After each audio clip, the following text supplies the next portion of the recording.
And on the Chandigarh mayoral election results, Aam Aadmi Party chief Arvind Kejriwal, whose party has lost, is speaking. दिखाया जाता है, उसके बाद vote जब उसको टोटल किया जाता है, मशीन का दिखाया जाता है भाई किस पार्टी को कितने वोट मिले, सब कुछ दिखाया जाता है और सारी पार्टियों के एजेंट बकायदा अच्छे से देखते हैं।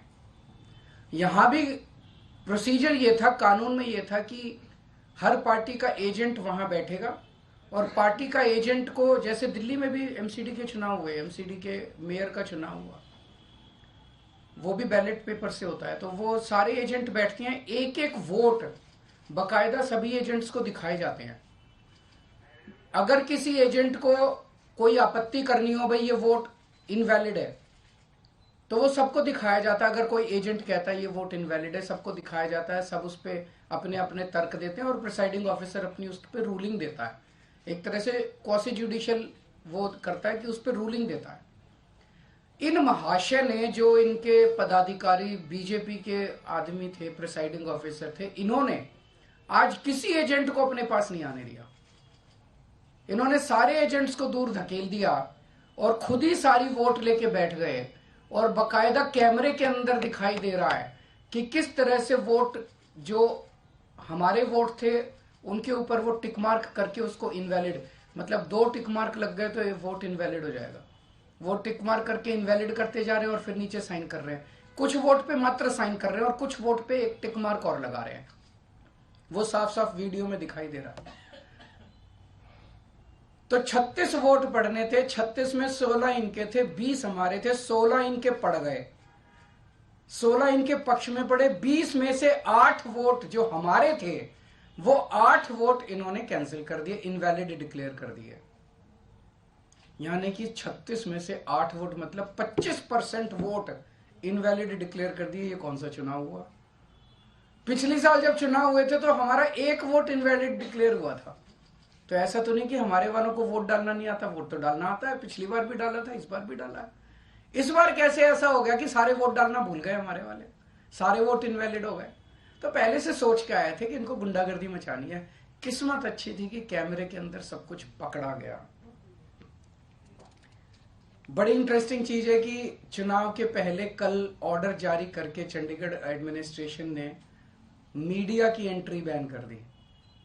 तो इसका मतलब नीयत तो शुरू से ही खराब थी, प्लान तो, षड्यंत्र तो पहले से ही बना रखा था इन लोगों ने कि गड़बड़ करनी है। इतने बड़े स्तर के ऊपर चंडीगढ़ के मेयर के चुनाव के लिए आज तक कभी भी इतनी वोट इनवैलिड नहीं डिक्लेयर की गई।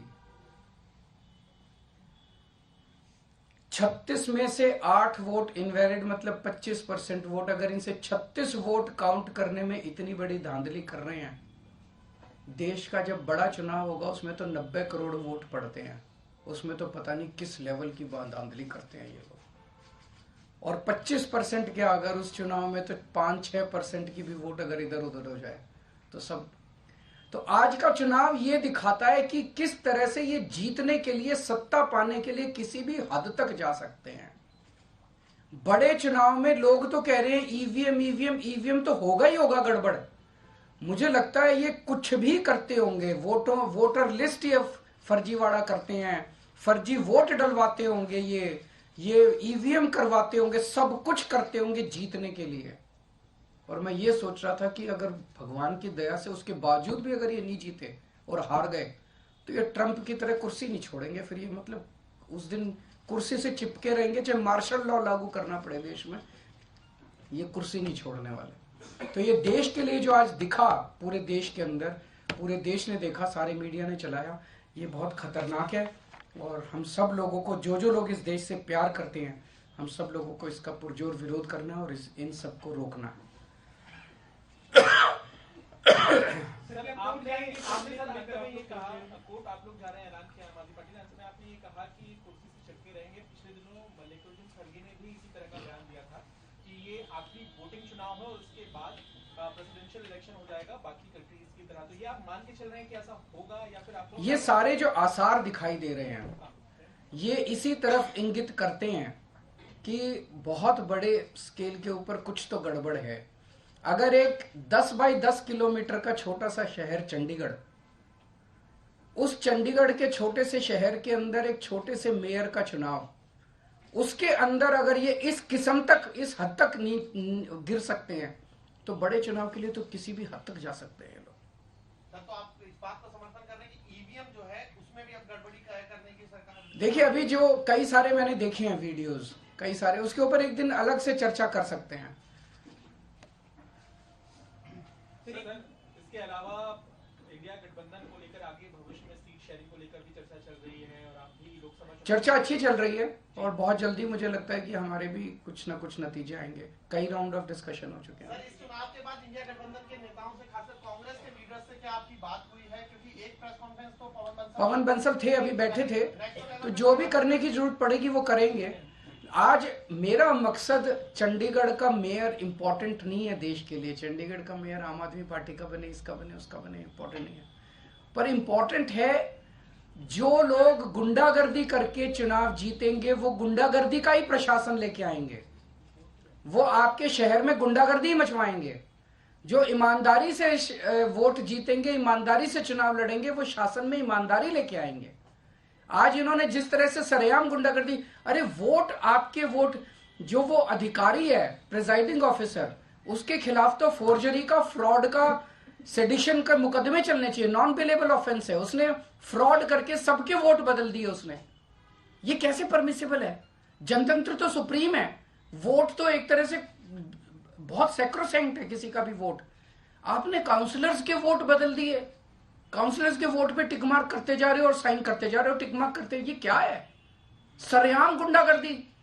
ना वोट को मानते, ना किसी प्रोसेस को मानते, ना कानून को मानते, ना संविधान को मानते। सर, बिहार से लेकर झारखंड तक ईडी कार्रवाई कर रही है और हेमंत सोरेन हो चाहे तेजस्वी यादव हो, इस पर एक प्रतिक्रिया आप दे दीजिए। क्या आपका कहना है कि ईडी इतने बड़े स्तर पे कार्रवाई क्यों कर रही है? मैं आपसे ही पूछना चाहता हूं कि क्यों कर रही है। एक इन्होंने माहौल ये बनाया पूरे देश के अंदर, अब राम मंदिर का वो उद्घाटन हो गया, राम मंदिर का, अब तो इतनी सीट आएंगी और इतनी सीट आएंगी। अगर इतनी सीट आ ही रही थी तो ईडी की क्या जरूरत थी? फिर ये सब नौटंकी करने की क्या जरूरत थी? इसका मतलब इतनी सीट नहीं आ रही है, इसका मतलब ईडी की भी जरूरत है, फर्जीवाड़ी की भी जरूरत है, गुंडागर्दी करने की भी जरूरत है, तब सीट आएंगी इनकी। अगर अपने आप सीट आ रही होती तो क्यों करते ये इतना सारा? क्यों ईडी पीछे भेजते? क्यों नीतीश जी को तोड़ते? क्यों उधर एनसीपी तोड़ते? क्यों शिवसेना तोड़ते? क्यों सबके पीछे ईडी छोड़ते? ये इसलिए कर रहे हैं क्योंकि इनकी सीटें नहीं आ रही हैं। लोग इनसे परेशान हो चुके हैं, लोग फेडअप हो चुके हैं। इंडिया गठबंधन की सीट शेयरिंग ठीक से हो गई तो इंडिया गठबंधन इनको, आज अगर चुनाव ईमानदारी से हो जाता, इंडिया गठबंधन का सीधा सीधा था, 16 वोट इनके थे, 20 हमारे थे, हम इंडिया गठबंधन की पहली जीत होती। लेकिन ये तो इस तरह से गुंडागर्दी करके, बेईमानी करके चुनाव जीत रहे हैं। सीधा सीधा था। आज का चुनाव तो बड़ा सिंपल और स्ट्रेट था। हमारा एक भी आदमी नहीं बिका, 20 वोट थे हमारे, इनके 16 वोट थे।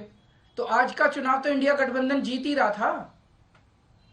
तो फिर गुंडागर्दी करके इन्होंने इसको कर लिया। लगता है चुनाव आयोग का रुख करेंगे आप लोग? हाँ जी, चुनाव आयोग का रुख करेंगे इस मामले में?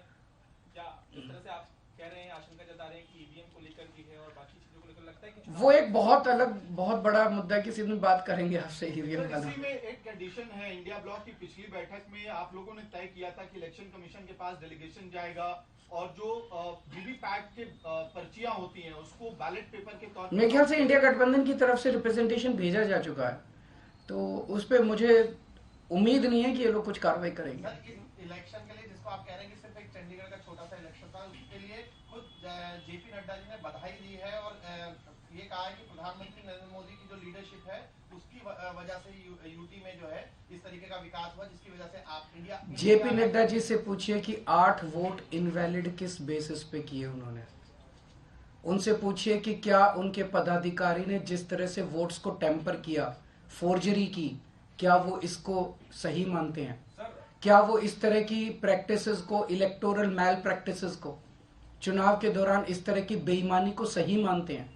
और क्या वो इस तरह से पाई गई जीत को सही मानते हैं? क्या वो इसको अनैतिक नहीं मानते? क्या वो इसको देश के लिए नुकसानदेह नहीं मानते? क्या केवल येन केन प्रकारेण जीतना उनके लिए सब कुछ है? मार के, पीट के, वोट टेम्पर करके सब कुछ करके बस जीत जाओ किसी भी तरह से। सर, कल जिस तरह से हेमंत सोरेन को लेकर खबरें आ रही थी कि ईडी एक तरह से हंट पे दिख रही थी, लगातार खबरें प्लांट भी हो रही थी और दावा किया जा रहा था कि हेमंत सोरेन गायब हो गए, तो एक मुख्यमंत्री के बारे में जिस तरह से एजेंसियां काम कर रही हैं, आपको लगता है आने वाले समय में कार्रवाई और बढ़ने वाली है इंडिया ब्लॉक के लीडर्स के खिलाफ? मुझे लगता है लोकसभा के पहले जिस तरह से इनका माहौल है, इनको मेजॉरिटी नहीं मिल रही है। इंडिया गठबंधन स्ट्रांग है। आज आप मेरे से निकलवा लीजिए जो कुछ इन्होंने बिहार के अंदर किया। पिछली बार इन्होंने 17 सीट दी थी नीतीश जी को, 17 सीट पे लड़ी थी बीजेपी, 17 की 17 इस बार भी ये 17 सीट दें अगर नीतीश कुमार जी को, 17 की 17 सीटें नीतीश कुमार जी हारेंगे। उन्होंने बिहार की जनता के साथ धोखा किया, तो बीजेपी को इसका नुकसान होने वाला। इस तरह की हरकतें ये देश पसंद नहीं करता। ईमानदारी से लड़ो चुनाव, अगर आप जीते हो आप जीतो, कोई और जीते, कोई जिसकी सरकार बने उसको चलाने। Thank you. कोर्ट के आदेश के बाद चुनाव हुए थे, तो आम आदमी पार्टी का आपका क्या